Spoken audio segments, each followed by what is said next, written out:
हमारे भाई तो अदालत में पेश थी तो जज साहब छा थियो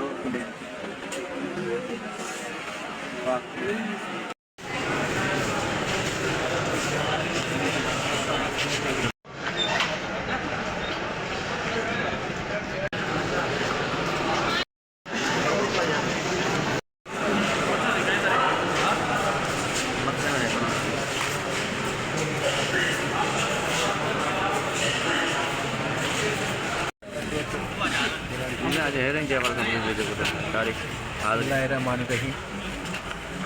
हमेशा वांगुर सब तारीफ़ूं उन रब के नाम ऐं उन सोने महबूब के नाम जो सभी जान जो सरदार है। अज इन्वेस्टिगेशन तव्हां सभी के खबर है तो इनमें फर्दर इन्वेस्टिगेशन जो ऑर्डर थो जिनमें SSP शहीद बेनज़ीराबाद तनवीर अमन कुनियो के असाइन कई वही इन्वेस्टिगेशन।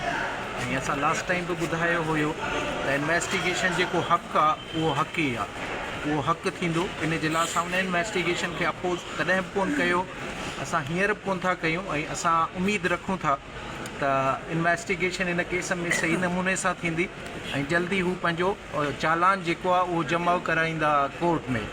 अॼु हुननि चयो त असां हिन में कुझु एफर्ट्स वरितियूं आहिनि जंहिंमें जियो फेंसिंग आहे उहा असां कराई आहे। त उन टाइम ते जंहिं टाइम ते नसरुल्ला जो मर्डर थियो त उनजे सराउंडिंग में कहिड़ा कहिड़ा माण्हू मौजूदु हुया जंहिंखे अञा ताईं असां उनखे वेरीफाई कयूं था पिया ऐं इनखे वधीक ट्रेस आउट कयूं था पिया, जंहिं लाइ हुननि खे टाइम घुर्बल हुयो ऐं उन लाइ हुननि एप्लीकेशन ॾिनी हुई। उन एप्लीकेशन हुननि जी अलाउ थी वई आहे त हू नेक्स्ट डेट ते जेको आहे लास्ट एंड फाइनल चांस त नेक्स्ट डेट ते हू पंहिंजी इन्वेस्टिगेशन कंप्लीट करे कोर्ट में जमा कराइनि। गॾोगॾु लास्ट डेट ते असां हिकिड़ी कॉन्टेम्प्ट एप्लीकेशन फाइल कई हुई त सिराज लाशारी जेको इन केस में पहिरियां आईओ हो उन हिकिड़ी एप्लीकेशन फाइल कई त हीउ केस जेको आहे उहो ATC जो ठहे नथो पियो, टेररिज़म में फॉल नथो करे, लिहाज़ा उन्हनि खे FIR वापसि कई वञे। जेका हिन कोर्ट उहा एप्लीकेशन डिसमिस कई हुई ऐं उनखे डायरेक्शन ॾिनियूं त हिन में चालान फाइनल चालान जेको आहे तव्हां जल्दी जमा करायो, जेको हुननि अॼु ताईं न करायो हो। त असां हिकिड़ी कॉन्टेम्प्ट ऑफ कोर्ट जो असां एप्लीकेशन फाइल कई त हिन जे ख़िलाफ़ु एक्शन वठो, जंहिं ते पिणु हुननि टाइम वरितो आहे त इंशाल्लाह नेक्स्ट डेट ते उहा बलाउ थी वेंदी। असां कहिड़ो घंटे में वरितो अथव?